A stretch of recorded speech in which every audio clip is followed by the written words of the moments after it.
Hey everyone! A lot of you guys have asked for more videos about specific violin techniques. So today I thought I would start by showing you a little bit about spiccato. So I wanted to share a few of my tips and I hope it's helpful. So spiccato, as I'm sure many of you know, is a kind of bouncing bow stroke, normally in a fast speed. And it's very important to practice this slowly at first. And what's most important, I think, is to find the right place of the bow, because oftentimes in a piece we're doing spiccato for an extended period of time. For example, the third movement of the Tchaikovsky violin concerto, a lot of it is all spiccato, very fast, and you don't want to be using a lot of energy to do that. So you want to find the place of the bow which is the most effortless, and you give the least energy while producing the most result. So in order to find the sweet spot of the bow, it's easiest to find it just like with simple open strings. If you do it détaché, it would be, and you would kind of be controlling each movement as you go up and down. But when it's spiccato, you don't want to be controlling every movement. You want to just find a place that it kind of just goes on its own and you don't need to think too much about it. So in order to find that sweet spot, you can already tell here that it's fluffy, there's no contact, it's too light. And then if you go, it's too heavy, you don't get that kind of light bouncy feeling.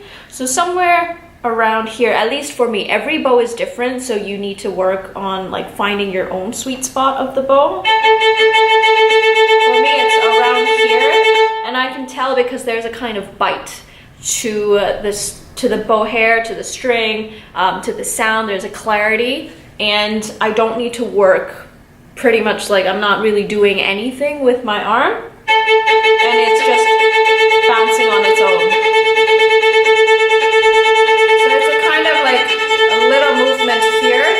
Your bow doesn't even like move that much. You're not using very much hair. It's just almost like jumping on the spot. Now when you cross strings, you want to make sure that you're not losing that sweet spot, that you cross strings in a manner that you stay pretty much in the same place even if you're crossing strings.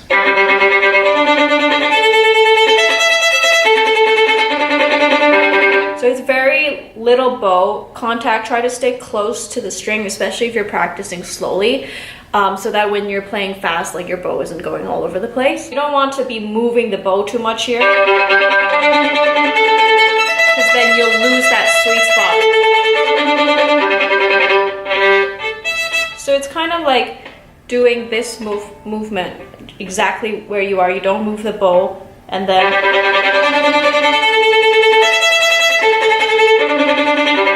so if I take the Tchaikovsky third movement, so in order to practice that slowly, you would do on the string,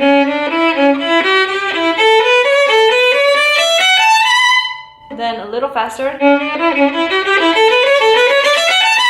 So notice how even in slow tempo, I'm using very, very small bow, precise left hand, really clear coordination. You play it slowly as if you're playing it in a faster tempo, if that makes sense, like using the same manner of thinking and the same techniques that you would in a faster tempo, but just slower. So you're not doing like, but so that a little faster, and then. Another point that I think a lot of people get confused about spiccato is that yes, it is a bouncing stroke, but at least for me, I think of it more as a bouncing stroke that's from the string rather than from off the string, if that makes sense. So instead of thinking like you're going from up in the air to create that bounce, it's more like starting from the string. So instead of like, it works, but I feel like that takes much more energy if you're going like from the air down. Whereas I think of it more as like starting from the string, and then having that bite is really important, because I think especially if you're going in faster tempos, if you lose that bite, then you lose the clarity in each and every note at a faster speed. Going from the string and then finding the bounce is more important instead of so. And it's a very kind of centralized movement rather than something that's like too all over the place, I guess. So if I show you the difference in speed, and if you watch carefully about how much bow I'm using, so this would be kind of a leisurely speed. And then a little faster, even less bow. And then that's like very, very tiny bow and also very close to the string. When you're going faster, you have to stay like as close to the string as possible, because that way you don't lose the clarity of the left hand.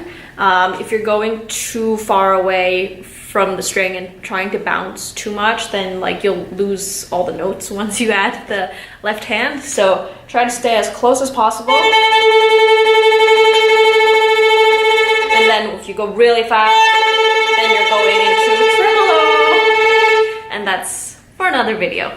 Okay guys, I hope this was helpful. Let me know what techniques you want to see next, and happy practicing!